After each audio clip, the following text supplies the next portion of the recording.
Hello everybody, I'm Professor Tom, this is Coach Tommy. This week we are working on positional training. We're going to have four main positions, which are guard, side control, mount, and back. We also have some supplemental positions if you'd like to work on those, which are going to be takedowns, half guard, and turtle. So for the older kids, we may incorporate those. Each round of these positions is 1.5 to 2 minutes. They're going to maintain the same position no matter if the person escapes or if they get a submission or if they win the position at all. They're going to come back to that position so they get multiple chances to win that position and try again.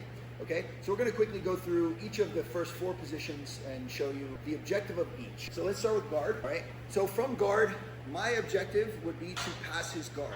So I need to get out of his legs, okay, whether kneeling or standing, whichever position you choose.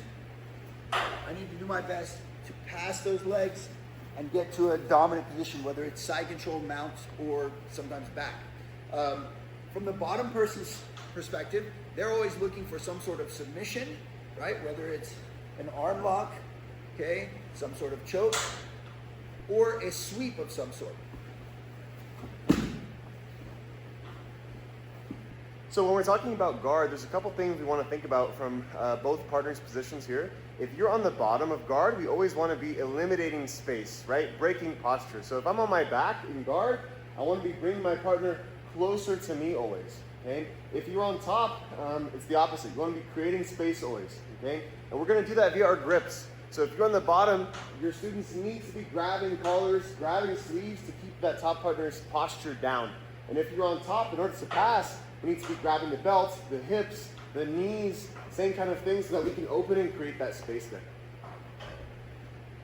When we do this and when we're giving the examples, oftentimes we like to show one or two of them, just like we did here, so to give the kids that may not know what to do kind of an idea of what to do next. Okay, so our next position would be side control.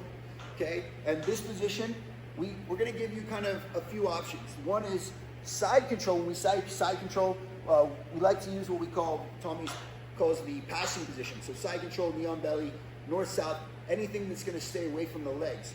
So for this position, I, as the top person, am looking for some sort of submission, okay, and maintaining my side control. I can use any kind of side control that you'd like.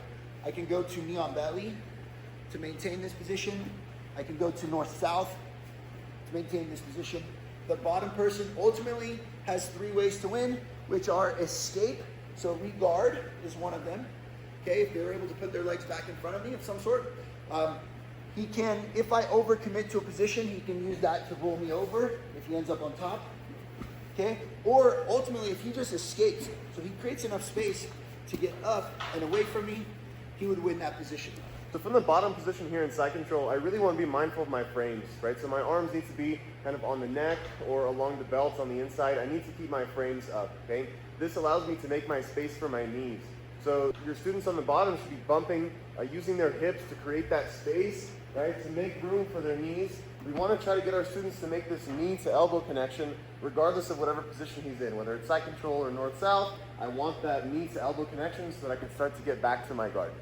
And guys, remember with these, you can always use fun little elements, tell them T-Rex arms or praying mantis or any kind of thing you want, just so that they remember these very important principles for this, okay?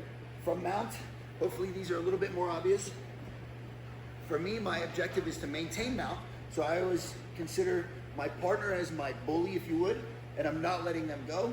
And I'm also looking for submissions, okay? You can do arm locks, do Americanas, you can do straight arm bars, anything you guys would like to maintain this or get a submission. The bottom person is trying to escape. So the main two would be bump and roll or bump and shrimp. So if he rolls me over, he would win. We try again. Maybe he escapes, this time with a shrimp, and he's able to regard. He would win that one. And we just try again from those. For mount, you guys, the top person wants to get to a high mount, okay? Professor Tom gets to a high mount this way. It's really hard for my hips to be effective here. If I bump, he doesn't really go anywhere, okay? If he's in a lower mount and I start bumping, he's gonna move a lot more. So as the top person, we wanna be making room for that high mount, and as the bottom person, I wanna keep my partner low, Okay, so that means that my elbows need to be close to my chest. If my elbows open up, that lets my partner go to a high mount, and that's going to be easier for my partner to do their submissions and control me from there. Last position here is going to be the back. Okay, from the back, we start with hooks in, seatbelt on. We need to make sure we're talking to our kiddos about not crossing their feet, things that might be dangerous, keeping your head close. So we call this snuggle head. Okay, and I'm looking for some sort of submission, and my partner is looking for some sort of escape. Okay, so any escape or any improvement of position that he would get, he would win. So from this back mount position, if I'm inside of the back mount, I want always at least one arm protecting my neck, okay? His hooks are really what are keeping me here, but if both of my hands go to reach for his hooks, I'm gonna get choked, okay? So I need at least one hand defending my neck, and then it's all about getting rid of my partner's hooks. So what I'd like to do is fall to one side and get rid of this bottom hook, because this is holding my hips in place. If I can get over their bottom hook with my legs, then I can get my hips out and I can start the rest of my escape. Now, let's be mindful of one thing. In our academy, we don't teach submissions to 4, 5, and 6-year-olds. Not until they're 7 do we start introducing some of these submissions. So whatever you guys deem necessary for wherever you are, it's just something that we use and maintain there. The next one we'll go over is a takedown. There's 2 real ways we use these takedowns.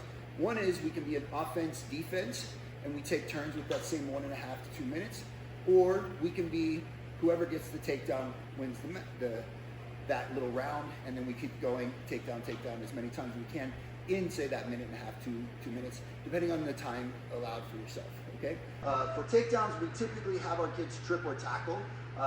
Let's say one would be a trip where he does, like an Osoro Gari, he does big kick, trip, boom. Now, just like this, he needs to maintain top position or knee on the ground for at least 3 seconds. If, however, I'm able to somehow get back up, then that position wouldn't count, okay? And so we need to try it again. The other couple that we might use is maybe a single leg with a collar, without a collar. Maybe I do a double leg. Any kind of thing where I'm able to get to the ground, get on top, and maintain that top position for those 3 seconds. The next one we tend to use, if we have time, we use this in our more advanced classes or our older kid classes, and that would be some sort of half guard, knee shield, lockdown, something like this. And I'm, again, looking for sweeps, submissions. My top partner, for the most part, is looking for passing or submissions as well. And then lastly, we're gonna finish with turtle, if you have time for this. And we kind of start, no seatbelt, no hooks, and he's trying to escape, and I'm trying to chase the back and get that dominated position and hold it for 3 seconds with my seatbelt and my hooks in. But this is how we start. Hopefully that helps. And then we end the day with rolling if we have time. All right, guys, well, hopefully that helps. This is positional training. Any questions, contact us, let us know what we could do better. Thank you.